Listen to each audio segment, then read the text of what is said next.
Personnel and Animal Welfare Committee to order. Order in the house.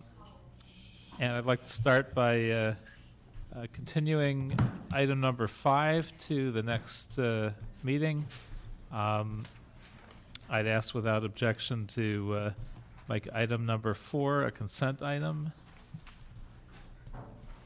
And I would like to start with public comment. Phyllis Doherty, to be followed by Daniel Gus.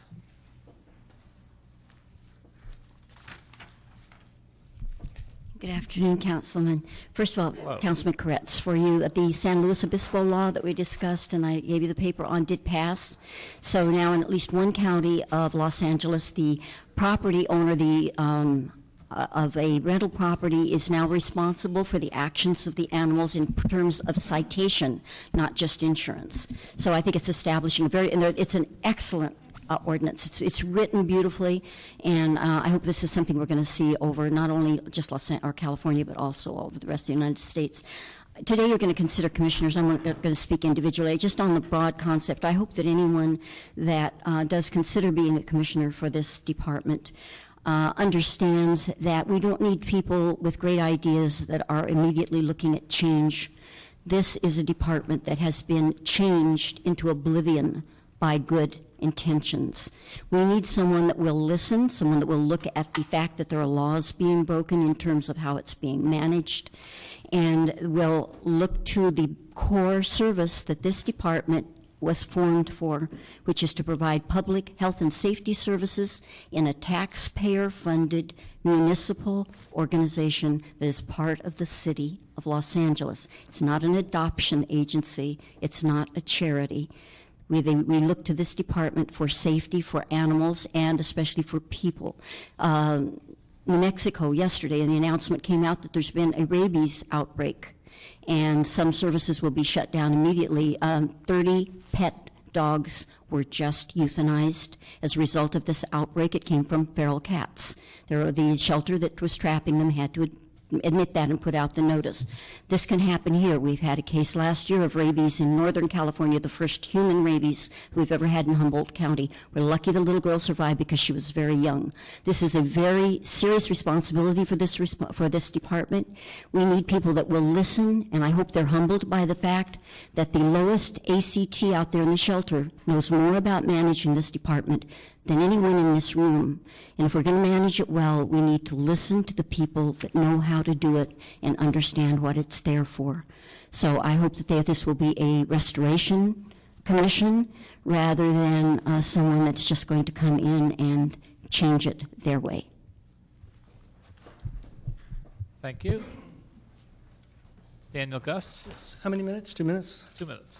Council members, we're here today largely because of the whistleblowing work of myself and Phyllis Doherty. As you know, 3 commissioners resigned in succession in very quick order. We have one real reason why, and it's because Mr. Bickhart of the mayor's office consistently sleeps through meetings, misses important issues, misses important projects, misses important laws. You can see the time code. He sleeps literally unmoved for an hour. This is 2007, this is 2012. That's why we're here today, because Mr. Bickhart bullies past commissioners. As I told Mr. Koretz recently, Mr. Bickhart was suspended by the mayor's office for a week just a year ago for creating anonymous online personas and maligning homeless people on the Venice Homeowners Association website. You need to tell these new commissioners, who I'm sure are good people, that they are not to be bullied by the mayor's office and to come to you if they are.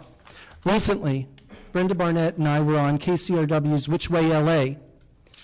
She would not speak with me, Rick Orlov, or Madeline Bernstein, the other guests, so I told Warren Olney to ask her, do you feel that mandatory spay-neuter, which is the law, is discriminatory against breeders? Brenda Barnett, with her professionally bred dogs before, and professional breeding shows that she didn't shut down since she's been here, told Warren Olney, I made that comment years ago and in a different city.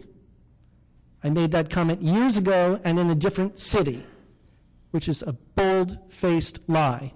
On here, is the podcast of that show. On here is saying exactly that it's discriminatory. And here is the invitation to the event. At a dog breeder show at Galpin Ford, January 15th, 2011. So if Brenda Barnett is telling bold-faced lies to KCRW, let me just finish the sentence, please. Yeah, you just have to wrap up. Thank you. If Brenda Barnett is willing to lie to Warren Olney and KCRW, I'm proving to you that she lied. The podcast, the other clip, and this invitation where she was the guest of honor is documented. We got a big problem here. Thank you. And now, On your item that, thank you, your item that you wanted to go on consent, number 4, I have a couple of questions on that. all right, so we'll We leave can it. bring that, yeah. We'll we leave can it on hold the that. agenda. The other one's fine. Okay. And Mr. Alarcon has joined Mr. Zion and myself, so we now have a full complement of members. Why don't we start with item number 1? For item 1, the mayor has submitted a nomination for Ms. Alana Yanez to the Board of Animal Services for the term ending June 30th, 2014. She'll be filling the vacancy created by the resignation of Ms. Rutain Secunda. And Alana, why don't you come up and why don't you start by telling us a little bit about yourself and why you'd like to be on this commission? Excellent. Good afternoon, councilors. I currently work for the Humane Society of the United States, and I run the Pets for Life program. What we do is we provide free veterinary services and free dog training to low-income residents. And prior to that, I worked for Senator De Leon for about 5 years as his deputy. And I feel that I bring a unique set of skills to this commission, having worked in the state legislature for 5 years, and also with my love of animals. I think that I could bring a balanced point of view to the committee. And the reason I left politics is because I love animals, and I really work hard every day to make sure that every animal that we come in contact with in East Los Angeles is vaccinated, sterilized, and is living a happy and healthy life. And that's exactly what I would like to do for the LA Animal Services, is bring that same level of care to the animals of Los Angeles. And you've worked closely in Sacramento on such issues. What do you think about the effort to repeal the Hayden Law? I think it's unfortunate that they were trying to repeal the Hayden Law. We need that time so that animals can be reunited with their owners. I do understand that we are in a very tight budget constraint at the moment because of the current recession. However, I think there can be a way to either utilize volunteers or some way that we can make sure that animals who are owned are not euthanized. If they're lost on Friday, euthanized by Monday. I think that we can try and figure out something to resolve that issue. Any thought on why this keeps coming up? Every governor seems to be taking a shot at it. I think because animals fall low on a lot of people's scales. They'd rather see social services preserved versus animal services. I really think that's why.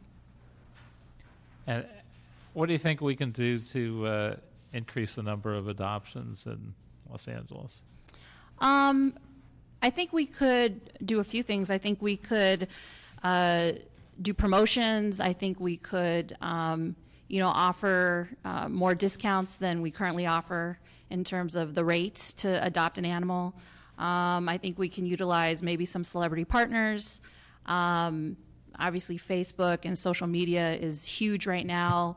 Possibly getting a part-time staff member that's just their full-time job, is they're just utilizing, I've put up a couple animals that I've come across in my 9-to-5 and gotten them adopted just from Facebook, So I think maybe just doing some different things that we haven't quite, utilized would be good.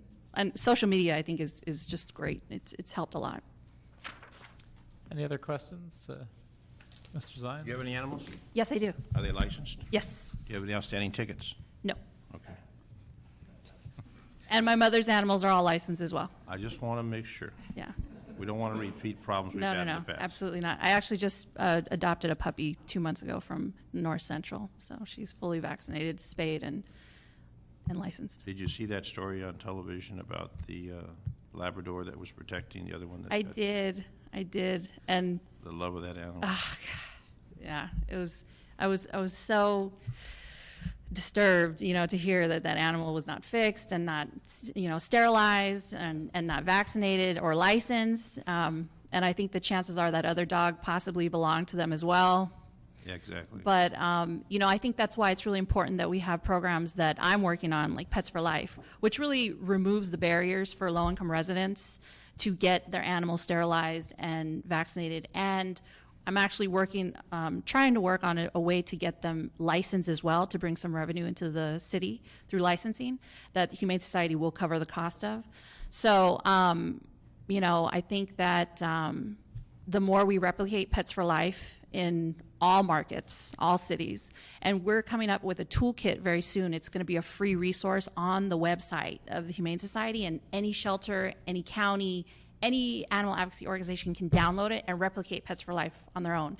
And, there's a statistic where I think it's like 78% of all owned animals are sterilized, but in the communities we service, it's the complete opposite. 78% of the animals are not sterilized. So I really think that's how we reduce the number of animals going into shelters, going directly towards the neighborhoods where we see high levels of unfixed animals, and just removing the barriers and just providing the service. And that's how I think we're really going to reduce the number of animals going into the shelter. And I know that the East Valley Shelter has an abundance of pit bulls. Yes. That seems I to think be that's like all shelters have an abundance of pit That's the bulls. only one I visited recent, and Yeah. it just seems it's sad. There's such an abundance of the pit bulls. I know they have a bad reputation, not that they're bad animals, but No. they do have a rather negative Yeah. reputation. Do you have any issues or how we could resolve some of those concerns?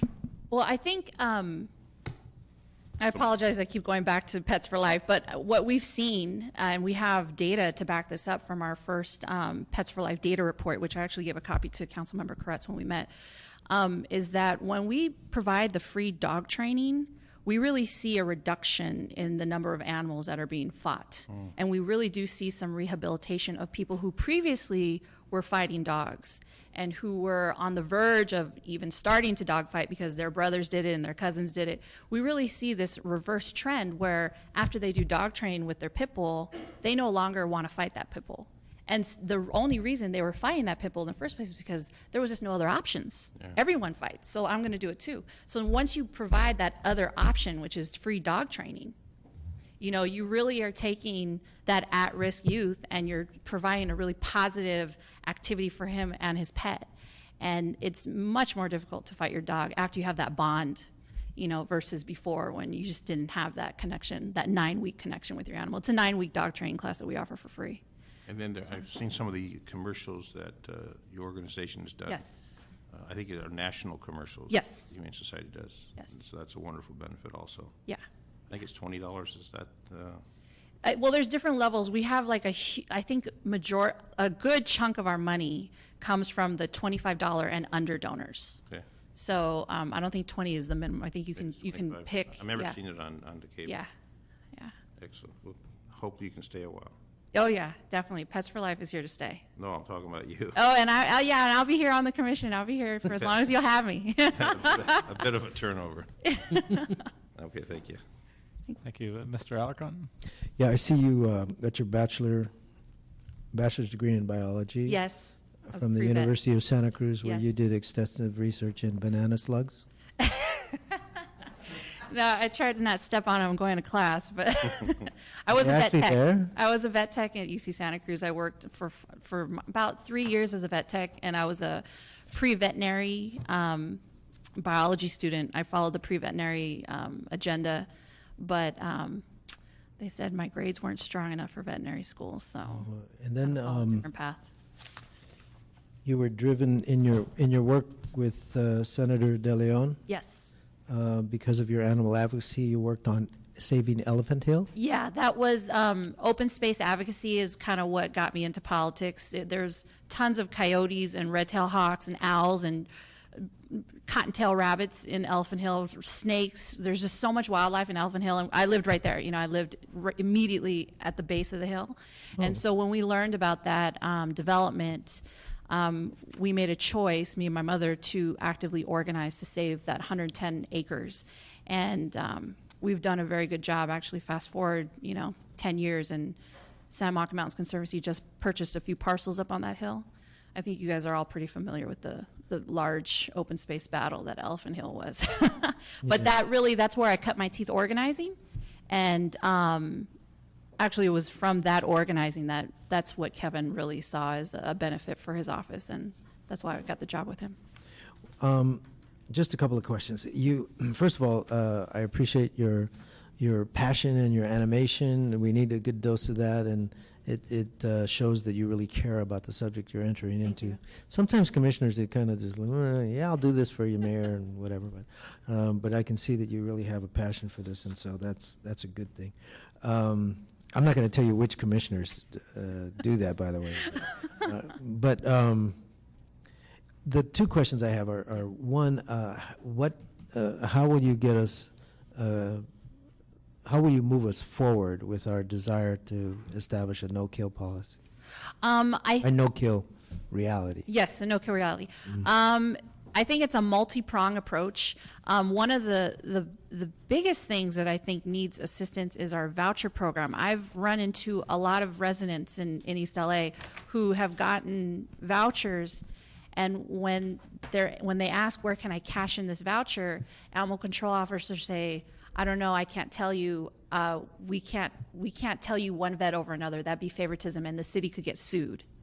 And there's actually a list of all the vets that participate in the voucher program. So I think just like tightening up some of the procedures around the voucher program, because I have a voucher program with Pets for Life, and almost 100% of those are turned in when we have an event. So I think just trying to tighten up policy around what you say when you hand out a voucher, what you give out when you hand out a voucher, really trying to hit hard how to tighten up that the voucher program that the city has, because it's a good program. It just needs to be, improved a little bit, tightened up a little bit. I think you could take a good look at the voucher program and see how we could improve it. Yeah. In not just the respects you mentioned, but in many others. But actually, my other question was about spay and neuter. Yes. So I think your answer for the last question applies as well. So Okay, excellent. anyway, Recommend approval. I move approval. Second. Without objection, we will approve this appointment. So. Excellent. Thank you. And we thank you for your willingness to serve. Thank you so much. It's a huge honor. Thank you. I appreciate it. Thank you. Oh.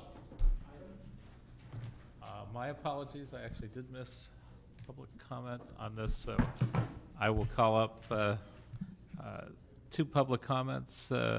Again, Daniel Gus, to be followed by Phyllis Dougherty.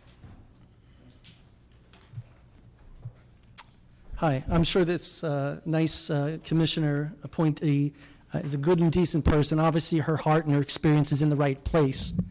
I have tremendous concern that we got into this situation because the commission in the past has been nothing more than a rubber stamping entity, and commissioners have not been enabled. And in fact, they've been threatened by Mr. Bickhart, as you'll see on that CD. Do as he says, or you're off the commission. It was written up in the LA Times when he tried to do that to Kathy Reardon. I'd like to know this commissioner's viewpoint on things like this photo. Puppies for sale, no food, no water, no shelter on Western Avenue, $300, no licensing. I reported this to Miss Barnett. She did zero about it. I reported this dog, this guard dog here, who lives on this property. You see gas tanks and empty cans, water bottles in the doghouse.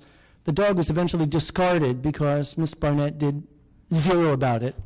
I'd have to ask you to stick to the topic, which is the appointment of the person before us. The question is, what would this commissioner do? I'd like to hear what the commissioner would do if she sees genuine cruelty being ignored by Miss Barnett and Mr. Salazar. And Mr. Bickhart says, no, we don't deal with that here. That's just Dan. But there's photographic evidence of actual cruelty So my question for this commission is, I'd like to know, when the heavy hand of Jim Bighart, when he's awake, what do you do when he pressures you to be a rubber stamper?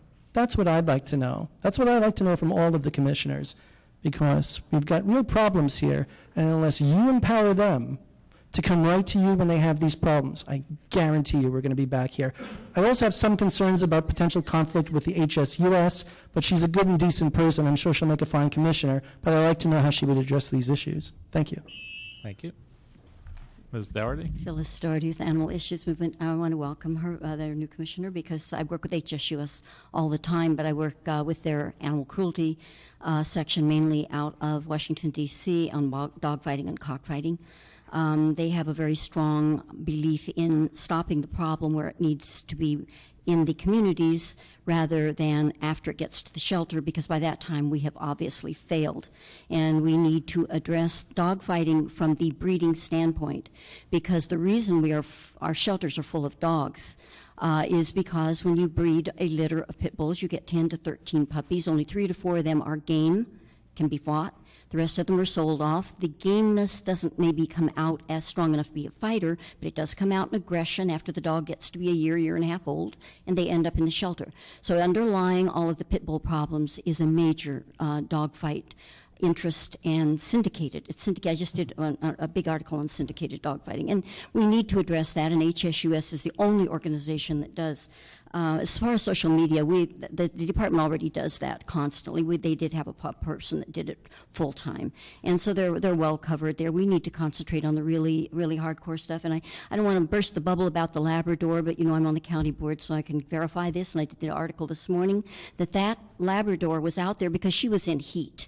And that brown dog that she was with was not belonging to the family. That's the male that she picked up somewhere in the streets. And they were out wandering, getting ready to mate. Pretty soon there would have been more males around, and then that big male would have been fighting off the smaller males, and we would have had our usual situation that we have that is extremely dangerous for both animals and people, and what we have to avoid.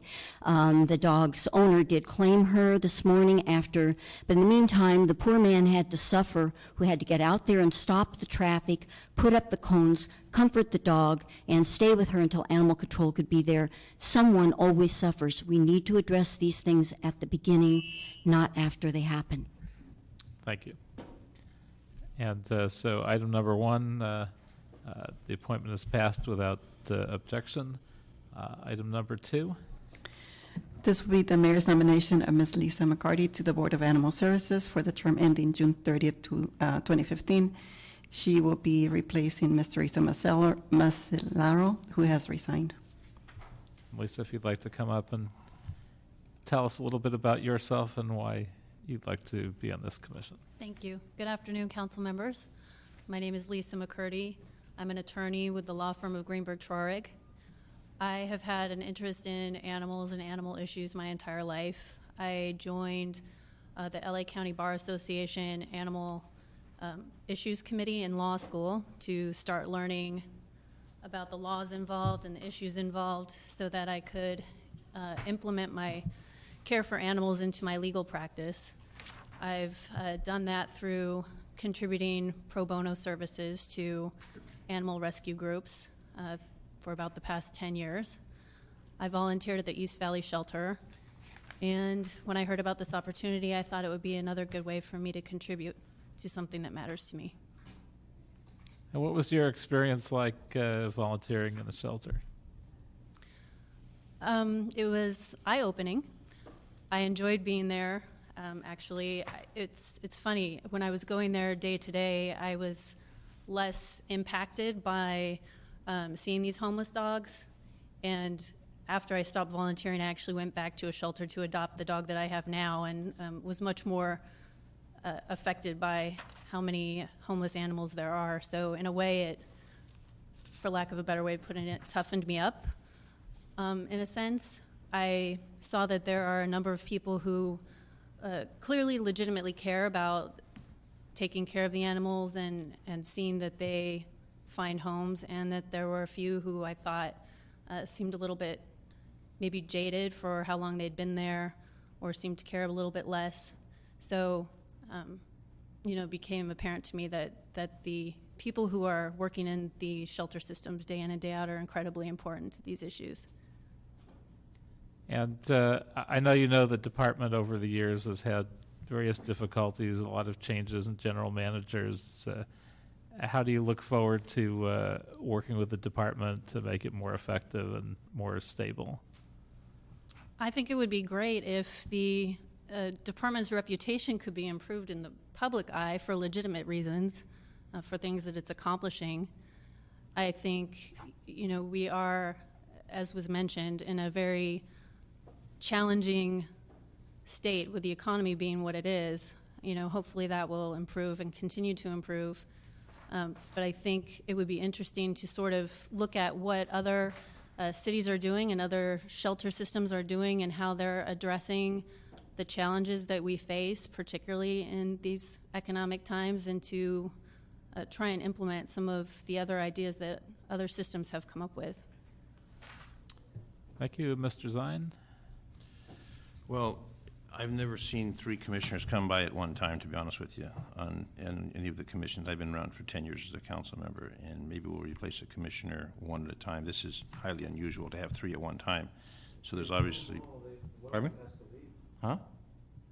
When we get to the last one of them has to leave. Otherwise, they get a violation of the Yeah, we'll do that. Well, We'll kick them out. almost. They won't be appointed yet, so Another not challenge. quite. Yeah, nothing but challenges. But you're going into a situation, and with your legal background, and I looked at the firms that you worked for, handling issues, handling disputes. You have the animal world that loves animals, that they're obviously watching. They're the watchdog of the department, of the commission. They come to us frequently on issues of concern. So, and I don't know the issues why the other commissioners have departed that, but I know there was some concern about one commissioner became public. But it's a commission, unlike the police commission, the fire commission, all the other commissions that we have. This gets the most scrutiny, and the commissioners have obviously responsibility of welfare of the animals in the City of the Angels. So the stability of that commission is obviously critical. When 3 commissioners leave and you have to replace 3 out of 5, that is telling you something.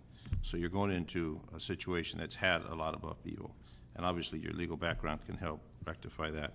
The issue of the welfare of the animals is critical, and I know that the personnel within the department sometimes have issues with management. You may have heard about the captains that were removed for different issues and the stories that have been in the paper.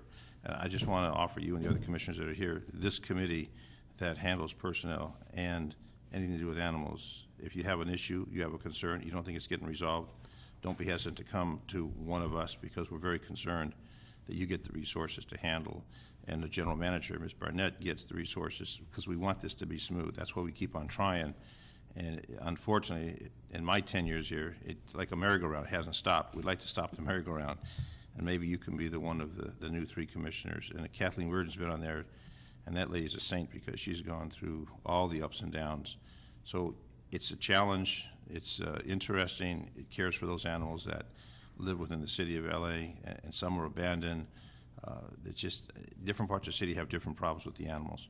So whatever you can do in your capacity, whether it be the mountain lions in Griffith Park, or the coyotes out in the valley, or the domestic animals, the feral cats, you've got a basket full of challenges ahead of you. But I just want to offer this committee, and the members of this committee are all concerned about the animals, to assist. If you get frustrated and you think no one's listening, we will listen. Thank So you. don't worry about the mayor's office, because you can come to us. Okay. Mr. Alcon. Hi, Lisa. You're obviously very qualified and passionate about animals, and that's a good thing. I do want to ask you about this title of this Running the Gauntlet that you co-authored. It says, "A Guide to Getting Good Dogs Off of Death Row." And I'm curious about, are there bad dogs that should stay on death row, or what?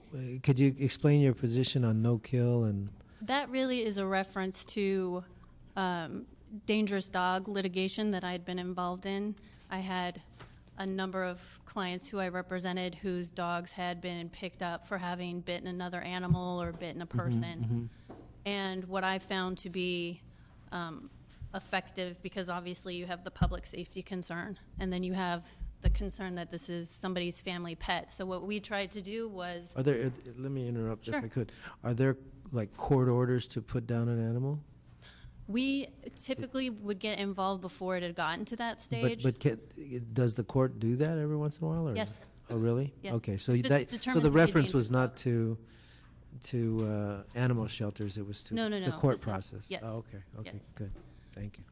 So our goal was to address the safety aspect and also address the fact that, these were families who were concerned enough to hire lawyers to try and make sure that their pet wasn't euthanized. And so, we would implement programs like making sure that the dog was muzzled, making sure that fences were of an appropriate height, things of that nature, so that they could keep the dog and also make sure that those instances didn't happen again. And then also, tell us about your animals. I have a dog from the South Central shelter. He's 11. His name is Sam. He's wonderful. What kind of dog? He's a mutt of some, I think, beagle and maybe chihuahua, or he's got beagle ears and beagle coloring, but he's small. All right, well, thank you very much. Do his ears drag on the floor? They're not quite that big, but they're definitely not chihuahua either. And if we could Recommend approval. have members of the public speak that have cards, and actually there's one card from Daniel Gus.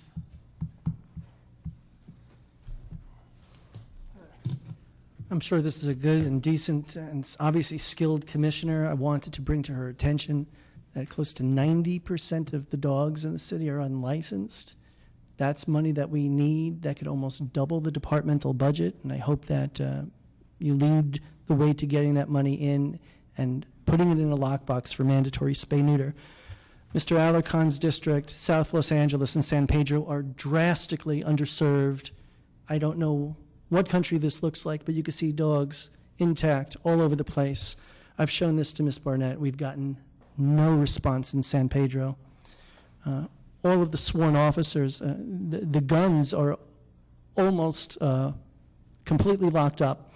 For the second time in recent months, a deer was impaled and bled to death, which took hours and hours and hours because the humane officers didn't have a gun to go there and put it out of its misery as her guts spilled onto the street, and absolutely nothing has changed. I'm sure you know that we also spent about $250,000 on captain salaries over this insane vending machine issue. Oh, and the recent audit by Wendy Gruel's office. The recent audit by Wendy's Gruel office was so empty because Wendy Gruel asked Brenda Barnett, what areas of animal services do you want audited? And it was just a financial audit. That's like going to the zoo and asking the elephant, do you want us to audit the peanuts or the oranges? It's so empty. And once again, please be mindful, Brenda is a professional breeder. I hope you keep an eye on those things. Please keep an eye that when there was a pit bull show at Venice Beach, Brenda Barnett did not shut it down. I had to make it public. Please know that when you report cruelty to Brenda Barnett, like with this dog and what she endured, nothing happened until she was dumped on the street. That's the one with gas containers. And thank you very much for your time.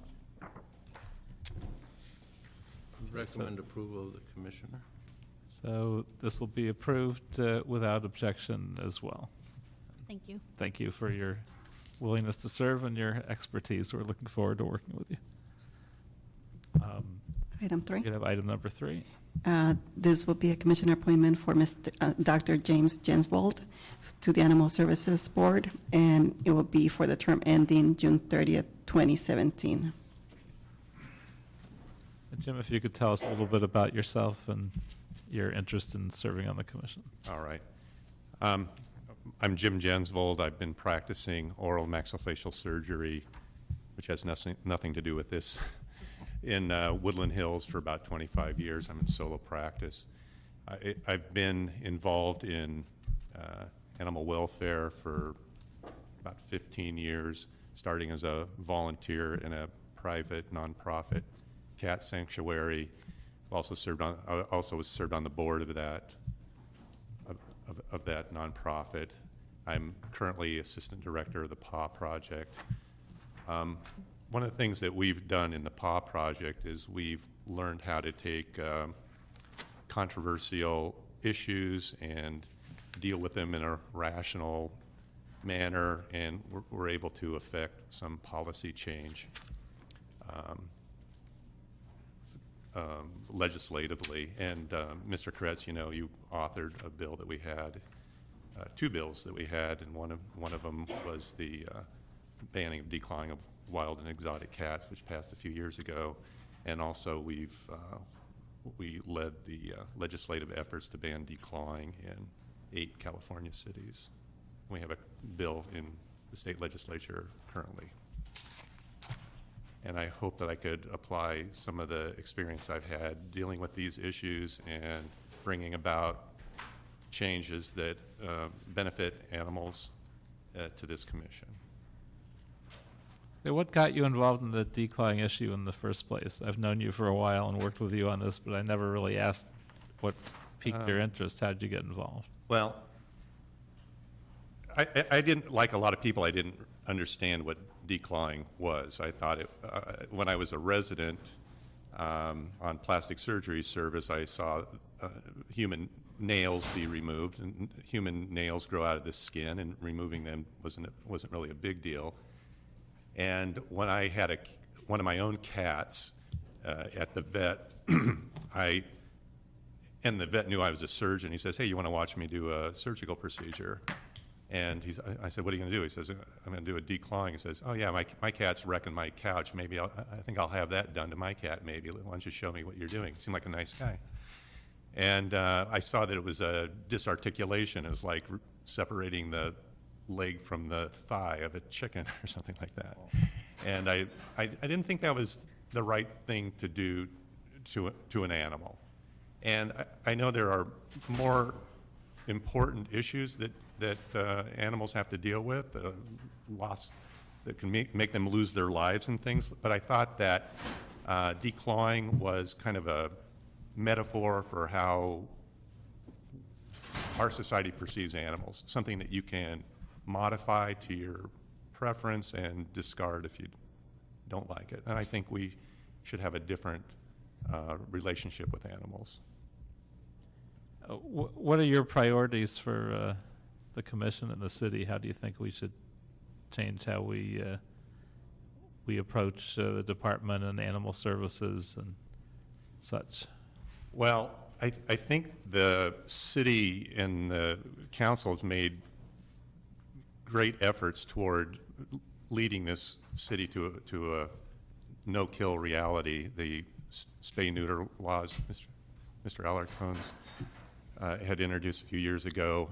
I think we need to work on that. I think we have an unfortunate economic climate that's led, even though we've improved adoptions, that animals are entering the system and they're not going to get out. I'd like to see that us work on both the supply side and the demand side of the problem, reduce the number of animals that are brought into the shelters, and try to encourage the number of animals that can leave the shelters and go into good homes. Mr. Alarcon, questions? No, actually, I want to commend the mayor for all 3 commissioners. And even though you don't have an extensive revenue resume, revenue. I wish you had more revenue for the city's animal regulations department. But even though you don't have an extensive resume on related to animal advocacy, you certainly have enough, and I appreciate that. But all 3 of these have very strong credentials when it comes to animal advocacy, and exactly because the paw issue is not one that people jump into. There's so many issues that they could pick. To pick that one, I mean, you really have to have a desire.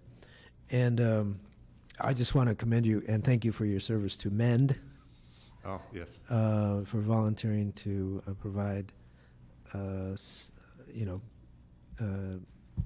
I have dentistry to treat, services. yeah, I have to treat humans, and they're kind of dirty. Yeah.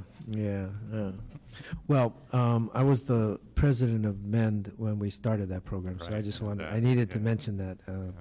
But I have no problems with any of these commissioners. The only thing I would recommend to all the commissioners is be advocates, fight for what you believe in, and then the council will try and clean it up. Okay, thank you. Mr. Zion? Yes, we had a brief meeting to learn a little bit about some of our mutual acquaintances in the arena of the valley. We used to have an Alpo Dog Park over on White Oak and Victory. I don't know if we reach out to the community anymore. The sector, Dr. Ross, and all the other PetSmart. I don't know if the commission is that capacity, but we used to get. I know that dog park was originally paid for by Alpo, and they had a sign up. It's no longer there. But what I look at is the private sector with your profession, if there's contacts, and also the other commissioners, if there's contacts, we can bring in the private sector to assist and to help. That's obviously a benefit since the resources of the city are dwindling daily. The critics, there's definitely critics in the community, as you will find out, and there's concern that their issues be brought, they come to the committee, they go to the commission. But understand there are critics out there who want to criticize no matter what you do or what you say or what the vote is. But you got to go by your conscience, what you believe is right for the animal services. The other issue is the shelters with the employees. I would urge that you visit the shelters. Let the employees know that you're a new commissioner, you're there, you're concerned. And find out if they've got issues that they have not gotten resolved, which the commission can hopefully handle. If not, then you can come to this committee, to the general manager, Ms. Barnett. But it's a department that I've seen with the audit from Wendy Gruhl and the transition over the years of general managers and commissioners. It's a department that really has a lot of issues, and you got employees that really want to go out there and help the animals. But when you're always facing negative environment, when is there light at the end of the tunnel? And hopefully you three commissioners adding some positive light to the end of the tunnel for the critics, also for the employees, and to help our general manager try to manage that department. Because I've said of all the departments in the city of Los Angeles that we are responsible for, animal services has the most issues constantly that come to my attention with the critics, with the community, with the audits. I mean, it's a department that's been mismanaged for a long, long time. Ms. Barnett's trying to bring it into line, but there's been terrible managers, which affects the employees, which affects the service. So if they go out and they see you, all of a sudden it's like somebody cares, just the mere presence at a shelter. I know a police commissioner just went out on a ride-along in North Hollywood. Officers are talking about it. The police commissioner actually came out and rode with us to see and to ask questions, because they don't see that often. I've received complaints that how come no one comes out and visits us. So they've got a difficult task, as we know. They don't have a lot of resources because of the funding. So whatever you can do in your capacity, and you know, you've got a profession, you've got responsibilities, but those shelters are definitely in need of some presence of the administration and also of the commissioners, because it's a huge task. And I was at the opening of Best Friends up in the Northeast Valley, which is a great opportunity for the adoptions. Hopefully we can turn the euthanasia around, because I understand the numbers are getting worse, not better. So I highly recommend you for that position, and good luck to you. Thank you. And I would agree with what Dennis just said. I think for all the new commissioners, I think if you can get out to the shelters, talk to people, I think that'll help employee morale, and it'll also give you an opportunity to know what people are thinking, see if there are things we're missing, ideas that are out there. I think it'll all be positive. And also, again, feel free to talk to any of us. I particularly solicit you to do that. I'm happy to talk to you, any of your ideas, questions, happy to bounce things off. So I think this is a great group of commission appointees, all coming in at once with a lot of expertise and a lot of passion for the issue. So I think this is a very positive time for the city and the commission. We look forward to great things. And we have one speaker on this item as well, Daniel Gus, and I'll ask you to speak to their commissionership. And Great, not thank you. the state of the department. but- Before I get to that, I have to let you know that Officer Johnson just threatened me with arrest if I show photos. Well, I He- have been told that violates city protocol, so I will ask you not to do that as well. Actually, John Walsh does that at City Council, and Officer Johnson, and Zuma Dog does it, Matt Dowd does it, and Officer Johnson said, well, they're subject to arrest. So is this not First Amendment rights? Because I'll find out. You know I will, council member. I could sit here and just hold up a photo. That's free speech. I don't usually chair meetings like this with this particular issue, so I don't have a lot of expertise in making that call. I'm really I concerned. don't know if you had any. I would ask the city experience attorney to opine on that matter, to have a legal opinion since it's a legal issue. And I'm not prepared to opine on that issue. So I would say that we can reserve that and report back on it for a future meeting. I will say it would certainly be off topic, because the topic is the appointment of Jim Jensvold as a commissioner. Right, and I wish to, So if those were pictures of Jim in his activities, it might be on topic. I'm not sure. no, they're the same photos. They're photos that will show the pressure that the mayor's office will put on him. And he's a good and decent man. I have no doubt about that. He's obviously well educated also. The pressure that will come from the mayor's office, I feel it's important to show photos of what goes on at meetings that he and these other two good people will be in attendance with. My concern is that this is First Amendment stuff. And it's not for the LAPD to call me out and step on my First Amendment rights when I'm trying. You know, I spend an awful... Speak to that conversation. I think that the city needs to err drastically on the side of the First Amendment, because I'm going to walk out of here and this officer is going to arbitrarily decide if I've broken the law. This is what the city does. Let me make clarification. The First Amendment, I don't know if that applies to photographs, the First Amendment to the free speech versus photographs. Number two, he's a general services police officer, not a Los Angeles police officer. And number three, if he's admonishing you, he's not making an arrest. He may be warning you, giving you information. He's not saying, put your hands behind your back, you're going to jail.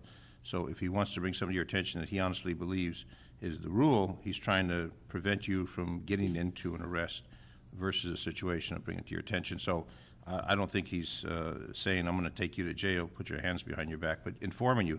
We'll take this under review. We'll find out if that's also under the First Amendment. But I understand it's the speech, not so much showing documents. And again, as our chair said, this is about the commissioner. If you got information about the commissioner, we want to hear from it. The other issues, Daniel, are really not pertinent to his review as a commissioner. You want to go to the commission meetings and illustrate problems, but right now, is he qualified to be a commissioner? That's what we're here to decide. He's certainly qualified to be a commissioner. I'm not a lawyer, but I want to weigh in just a little bit. It's my understanding that the most critical issue is whether or not a disturbance is being caused. Thank you. There is no disturbance here, and they're just pictures. I don't know.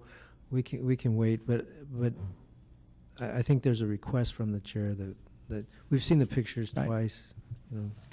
Thank you, Mr. Alarcon, and thank you, all three of you. Thank you for bringing common sense to this. This is the type of lunacy that you deal with when you try to do good things at this city council meeting.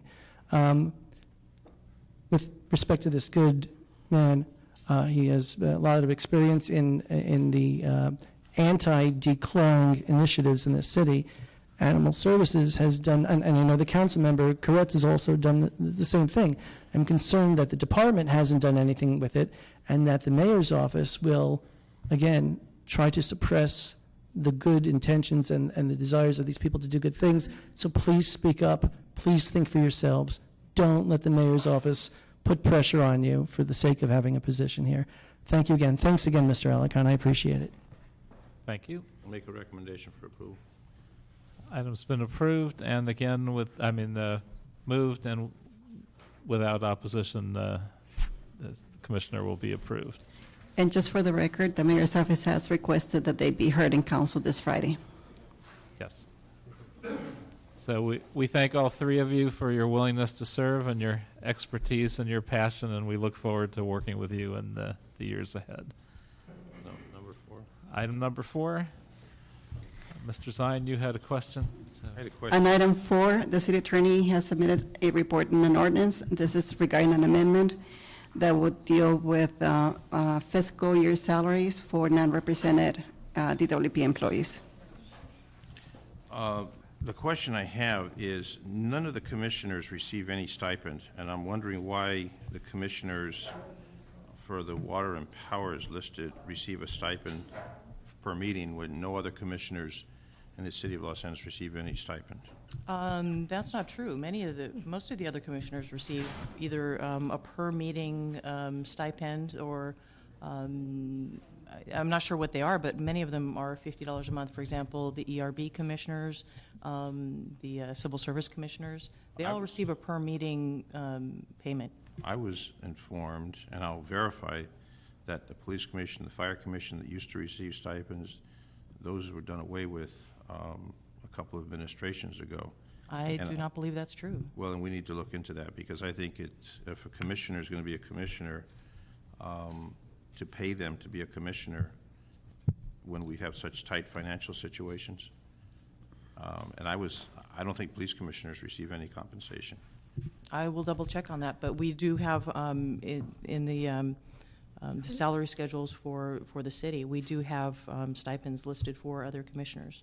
Okay, well, I've got a concern with that, so I want to be opposed to that, but I need a report back, if you can do that to this committee. Certainly, yes, of course. On all commission positions and who's not receiving a stipend of any sort. Yes, And this is not an increase for them. Theirs is exactly the same as it is. correct. No, I understood that they were eliminated across the board. That's what I was under the understanding, that all commission positions, there used to be stipend, there used to be compensation, that a few years back we were having some financial problems. They eliminated all of them. That's what I was informed, so I want to verify what that situation is. Also, where is the money coming from for the dollars that we're talking about for the 3% increase that dates back to, I think it's 2011?